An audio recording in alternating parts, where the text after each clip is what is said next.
छल्लों का स्वामी है शनि यानी सैटर्न।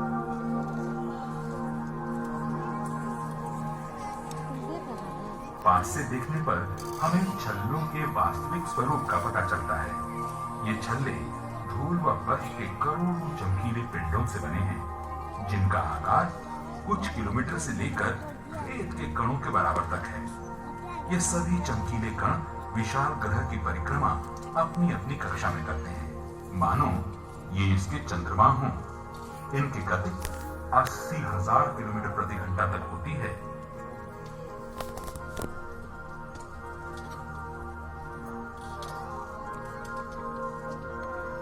कैसिनी अंतरिक्ष यान ने शनि की परिक्रमा की ताकि हम इस ग्रह और इसके उपग्रहों की सूक्ष्म जानकारी प्राप्त कर सकें।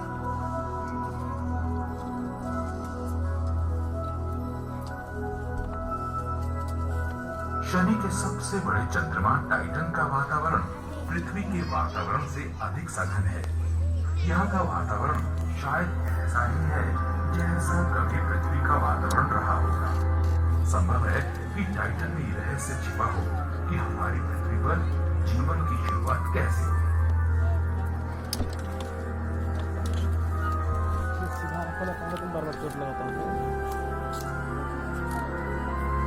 शनि के आगे धुंधली रोशनी से नहाई हुई एक और दुनिया दिखाई पड़ती है।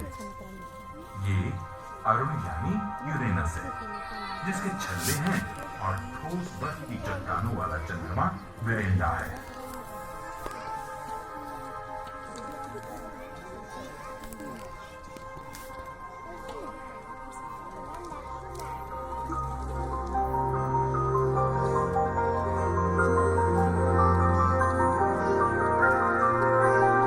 कोबाल्ट नीले रंग का वरुण यानी नेपच्यून लगभग पृथ्वी के आकार का है, और यहाँ पर तेज गति से तूफान चलते हैं।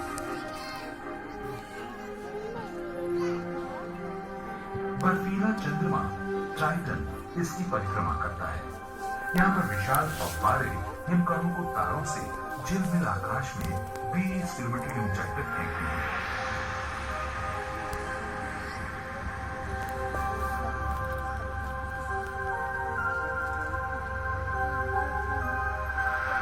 हमारे सौर मंडल के किनारे पर प्रहरी के रूप में बौना ग्रह यम यानी प्लूटो और इसका चंद्रमा चेरॉन रहते हैं। यहाँ पर तापमान अपने न्यूनतम स्तर के करीब रहता है तथा यहाँ से हमारा जनक तारा सूर्य मात्र एक चमकीले तारे जैसा दिखाई देता है। अंत में है हमारे सौर मंडल का आखिरी सदस्य बौना ग्रह एरिस। इसकी खोज वर्ष 2003 में हुई तथा इसका नाम UV 313 रखा गया। बाद में इसे ग्रीक देवी इरिस के नाम से जाना गया।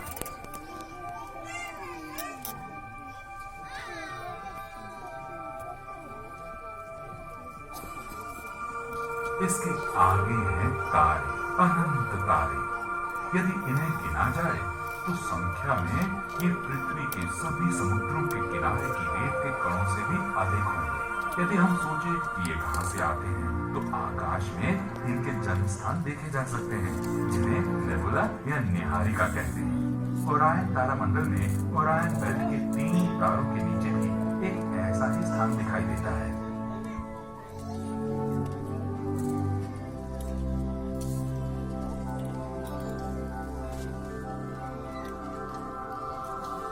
ओरायन तारा समूह में ग्रेट नेबुला की चमक उसके नवजात तप्त तारों की है।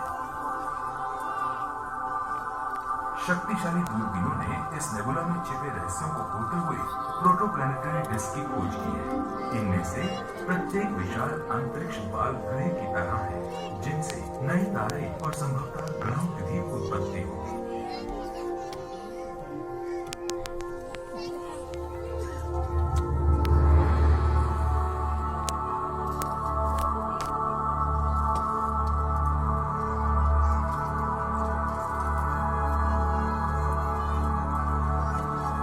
संभावना है कि इन नवजात सौर मंडलों में से किसी पर कभी जीवन हो और ब्रह्मांड के रहस्यों का खुलासा हो।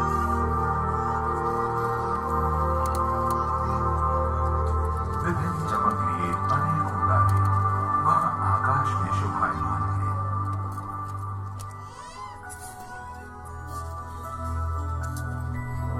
का सबसे करीबी तारा अल्फा सेंटोरी है। नंगी आंखों से ये एक तारा दिखाई देता है, परंतु वास्तव में ये गुरुत्वाकर्षण बल से बंधे 3 तारों का समूह है। इन तीनों में से एक तारा अन्य 2 तारों की परिक्रमा करता है।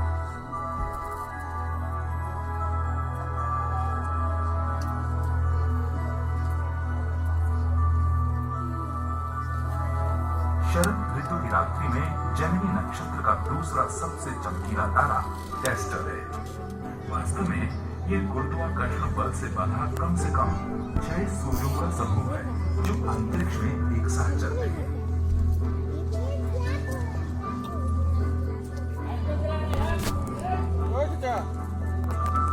बीटा लाइरे भी 2 तारों का समूह है जो इतने करीब हैं कि मानो एक दूसरे को छू ही लेंगे। ये इतने पास है कि दोनों एक दूसरे को फोटोस्फीयर से द्रव्य को अपनी ओर खींच लेते हैं और इनका आकार अंडाकार हो जाता है।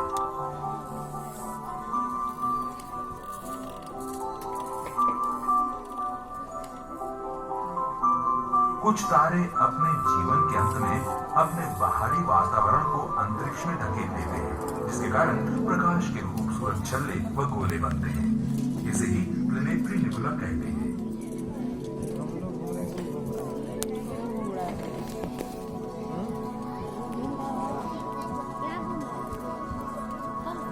इसी प्रकार की एक नेबुला हेलिक्स के अध्ययन से खगोलविदों ने हाल ही में इसके अंदर मेंढक के आकार के हजारों पिंडों का पता लगाया है।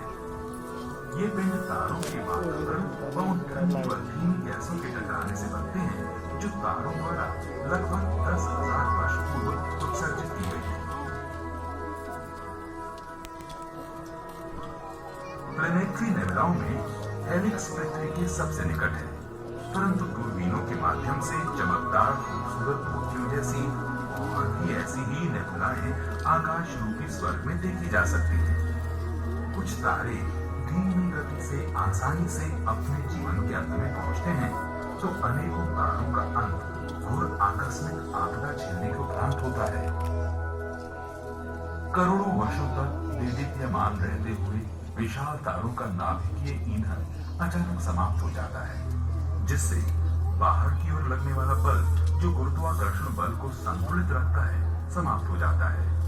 इससे तारे के अंदर भयंकर विस्फोट होता है, जिसे सुपरनोवा कहते हैं, और तारा समाप्त हो जाता है।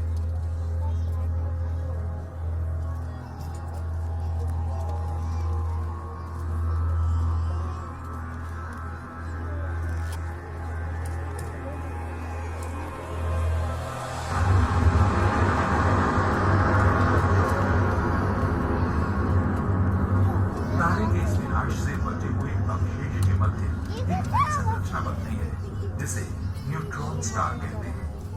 एक शहर के आकार की इस संरचना का घनत्व इतना अधिक होता है कि इसके एक चम्मच का भार पृथ्वी पर कई 100 करोड़ किलोग्राम होगा।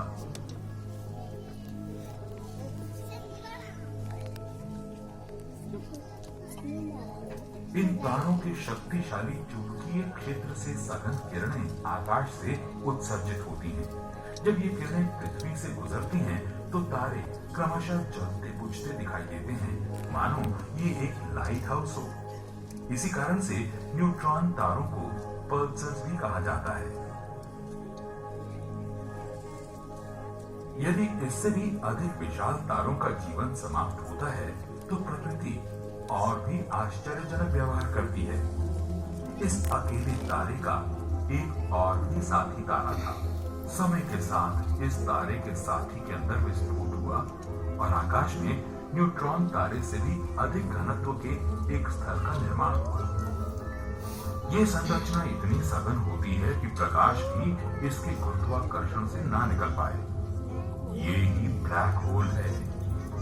इस ब्लैक होल ने धीरे धीरे अपने साथी तारे के पदार्थ का भक्षण करना प्रारंभ कर दिया है तथा अपने और करीब आने के लिए विवश कर रहा है। धीरे धीरे ये ब्लैक होल अपने साथी का भक्षण कर लेगा। हमारी कल्पना से परे मृत्यु के पश्चात इसके साथी का कोई अवशेष भी नहीं मिलेगा।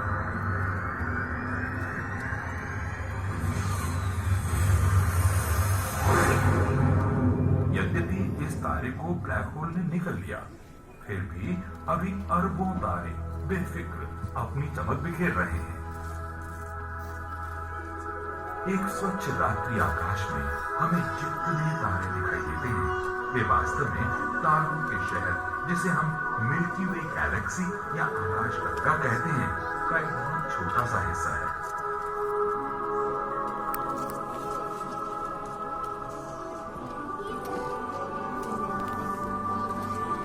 एक लाख प्रकाश वर्ष का फैलाव लिए हमारी आकाशगंगा बच्चों के पेन व्हील खिलौने की तरह घूमती है।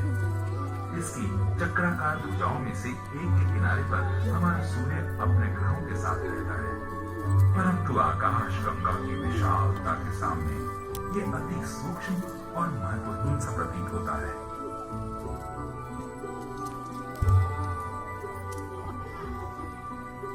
इसके आगे और भी मंदाकिनियां हैं। इनमें कुछ हमारी आकाशगंगा की तरह चक्राकार हैं,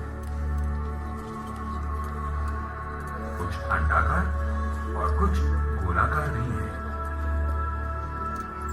आंतरिक विस्फोटों और दूसरी मंदाकिनियों से टकरा